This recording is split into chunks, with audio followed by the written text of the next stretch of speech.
Imagine this: you've spent weeks preparing for the perfect job interview. Your qualifications are spot on, and you've rehearsed every possible question. But as you sit across from the hiring manager, something feels off. You're nervous, fumbling your words, and missing key points. Now, imagine a different scenario. This time, you're calm, confident, and completely in sync with the interviewer.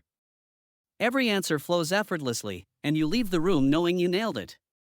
What made the difference? Emotional intelligence. In a world where stress, anxiety, and high stakes are unavoidable, mastering emotional intelligence or EQ can be a game changer. It's the skill that separates great leaders, successful professionals, and fulfilled individuals from those who struggle to connect, adapt, or thrive. What if I told you that developing your EQ could not only help you land that dream job but also improve your relationships, lower stress, and even make you happier? In this video, we'll explore the pillars of emotional intelligence, why they matter, and actionable steps you can take today to master them. Before we dive in, subscribe to this channel if you're looking for strategies to improve your mindset, relationships, and overall well-being. We share ideas that empower you to live your best life. What is emotional intelligence and why it matters? We live in a time where automation, AI, and technology are reshaping our workplaces and relationships. But what machines can't replicate is our ability to understand, connect, and empathize, qualities that lie at the heart of emotional intelligence. So, what exactly is EQ? Daniel Goleman, in his groundbreaking book Emotional Intelligence, defines it as the ability to recognize, understand, and manage your emotions while also navigating the emotions of others. Unlike IQ, which is relatively fixed, EQ is a skill you can build and refine over time. Why does this matter? Research shows that people with high EQ earn more, lead better, and are more likely to thrive under pressure. Think about it: how often does stress, fear, or anger lead to bad decisions or strained relationships? EQ equips you with the tools to manage those emotions effectively. Goleman breaks EQ into 5 pillars, and we're going to walk through each one step by step. By the end, you'll have a blueprint for building your emotional intelligence and unlocking your full potential. 1. Self-awareness, the foundation of emotional intelligence. Picture this: you're about to give a big presentation. Your heart races, your palms sweat, and you feel that all too familiar wave of anxiety. Without self-awareness, those emotions might spiral into panic. But with it, you can pause and think, I'm nervous because I care about doing well. Self-awareness is the cornerstone of EQ. It's the ability to recognize your emotions, understand what triggers them, and grasp how they influence your behavior. In today's fast-paced world, self-awareness is more critical than ever. Think of it as a GPS for your inner world, helping you navigate your thoughts and feelings instead of being controlled by them. Take 5 minutes each evening to reflect on your day. Ask yourself, what emotions did I feel today? Why did I feel them? Journaling can also help you track patterns over time. Oprah Winfrey often credits her success to her self-awareness. By staying in tune with her emotions, she's been able to connect deeply with audiences and make authentic decisions that align with her values. If you've ever felt overwhelmed or misunderstood, self-awareness is the first step toward clarity and control. 2. Self-regulation, staying calm under pressure. Now let's talk about those moments when your emotions feel like a runaway train. Maybe it's a rude email that ruins your mood, a traffic jam that spikes your stress, or a disagreement that escalates into a full-blown argument. Self-regulation is the ability to pause, reflect, and choose your response instead of reacting impulsively. In a world filled with stressors, this skill can be life-changing. Think about how much better your relationships would be if you could handle disagreements without losing your cool, or how much more productive you'd feel if stress didn't derail your focus. Practice mindfulness.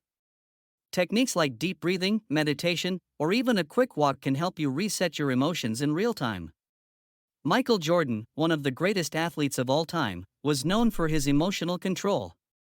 Instead of letting frustration dominate, he channeled it into focus and performance. The next time you feel your temper rising, pause. Take 3 deep breaths, and ask yourself, what's the best way to respond to this situation? 3. Self-motivation, the drive to keep going. We've all been there. You set a big goal, whether it's starting a fitness journey, learning a new skill, or tackling a tough project. But somewhere along the way, doubt creeps in, motivation dwindles, and the goal feels out of reach.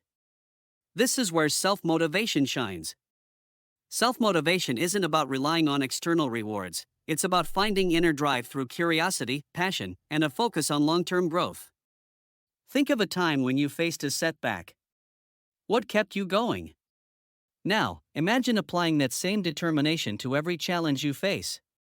Did you know that J.K. Rowling faced rejection from 12 publishers before finding success with Harry Potter? Her unwavering belief in her story drove her forward despite the odds. Break your goals into smaller, manageable tasks. Celebrate small wins along the way to keep your momentum strong. 4. Empathy, the heartbeat of connection. Have you ever felt truly heard and understood? That's the power of empathy. It's the ability to step into someone else's shoes and understand their feelings without judgment. Empathy isn't just a nice-to-have skill, it's essential for building trust, resolving conflicts, and fostering meaningful relationships. Whether you're comforting a friend, leading a team, or supporting a partner, empathy creates a bridge between you and others. The next time you're in a conversation, listen fully, without interrupting or planning your response. Ask questions like, "How does that make you feel?" or "What's been on your mind?" Barack Obama often spoke about the importance of empathy in leadership. By genuinely understanding diverse perspectives, he was able to connect with people from all walks of life.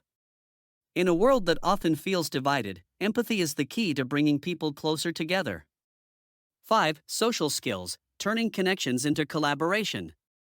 Finally, let's talk about social skills, the art of building and maintaining relationships. Whether it's networking at work, resolving conflicts, or simply making friends, strong social skills make all the difference. Studies show that emotional intelligence is a better predictor of leadership success than technical skills. Leaders with high EQ inspire trust, foster collaboration, and drive better results. Practice active listening in every interaction. Instead of focusing on what you'll say next, fully engage with the person in front of you. This simple shift can transform how others perceive you. Nelson Mandela used his remarkable social skills to negotiate peace and unity in post-apartheid South Africa. His ability to connect with others, even those who opposed him, created lasting change. Common emotional missteps and how to avoid them. Emotions are powerful, and if mismanaged, they can create ripple effects that lead to poor decisions, damaged relationships, and even long-term stress. Yet, many of us fall into emotional traps simply because we've been taught the wrong way to handle our feelings. One of the biggest myths about emotions is the idea that venting anger is helpful. You've probably heard people say, "Just let it out, it'll make you feel better." This belief, which Daniel Goleman calls the ventilation fallacy, couldn't be further from the truth. Research shows that venting anger often escalates it, reinforcing negative emotions rather than reducing them. Imagine screaming into a pillow after a fight with someone. It may feel satisfying in the moment, but does it actually resolve anything? Likely not. Instead of venting, it's better to channel those emotions into something constructive. Here are 3 science-backed techniques to manage anger and other intense feelings. Deep breathing. This simple yet effective practice slows your heart rate and activates your parasympathetic nervous system, which helps calm you down. Next time you feel anger bubbling up, inhale deeply for 4 seconds, hold it for 4, and exhale for 6. Repeat this cycle a few times. Not only will you feel more grounded, but it will also give you the space to respond thoughtfully rather than impulsively. Physical activity. Movement is a natural stress reliever. Whether it's a brisk walk, yoga, or even hitting a punching bag, exercise helps your body metabolize the adrenaline that fuels anger. It's no coincidence that some of the world's most successful leaders are advocates of fitness, not just for physical health, but for emotional clarity. Reframing the situation. Reframing means looking at a challenging situation from a different perspective. For instance, instead of thinking, "Why does this always happen to me?" shift your mindset to, "What lesson can I learn from this?" By reinterpreting the situation, you regain control and find a way to move forward without resentment. Think about a workplace conflict. Imagine a team member criticizes your idea in a meeting. Your instinct might be to feel hurt or angry, but reframing allows you to pause and consider, maybe they're under pressure and didn't express themselves well. How can I clarify my perspective calmly? This approach not only diffuses tension but also sets the stage for collaboration. Have you ever sent a text or email in the heat of the moment and regretted it later? By mastering these techniques, you can avoid those moments of emotional impulsiveness that often come back to haunt us. Create an emotional toolkit for yourself. Write down a list of your favorite strategies, whether it's deep breathing, taking a break, or listening to calming music, and keep it handy. The next time emotions start to overwhelm you, you'll have a go-to plan. The ripple effect of your emotions. Did you know that your emotions can influence not only your actions but also the mood and behavior of those around you? This phenomenon is called emotional contagion, and it's more powerful than most of us realize. Think of how laughter spreads in a room or how one person's negativity can bring down an entire group. Let's explore this ripple effect in action. Imagine walking into a meeting where your boss is visibly stressed and snapping at everyone. What happens? The entire team feels on edge, productivity drops, and morale plummets. Now, imagine the opposite scenario, a leader who enters the room with calm confidence, offering encouragement and solutions. Suddenly, the atmosphere shifts. People feel motivated and ready to contribute. Your emotional state sets the tone. Whether you're a leader, a team member, or a parent, your emotions impact those around you. Even subtle cues, like your tone of voice, facial expressions, or body language, can shape how others perceive and respond to you. The power of positivity. Goleman highlights that cultivating positive emotions doesn't mean forcing a fake smile or ignoring challenges. Instead, it's about intentionally fostering an environment where people feel valued, understood, and supported. For example, in the workplace, managers who show gratitude and offer constructive feedback create teams that are more engaged and innovative. At home, parents who model emotional resilience teach their children how to navigate life's ups and downs with grace. Start your day with a positive intention. Choose one word like patience, kindness, or gratitude and let it guide your interactions throughout the day. If you feel negativity creeping in, remind yourself of your intention and recalibrate. Research from the Harvard Business Review found that leaders with high emotional intelligence are 75% more likely to have engaged in loyal teams. Why? Because people want to follow someone who not only understands their own emotions but also empathizes with others.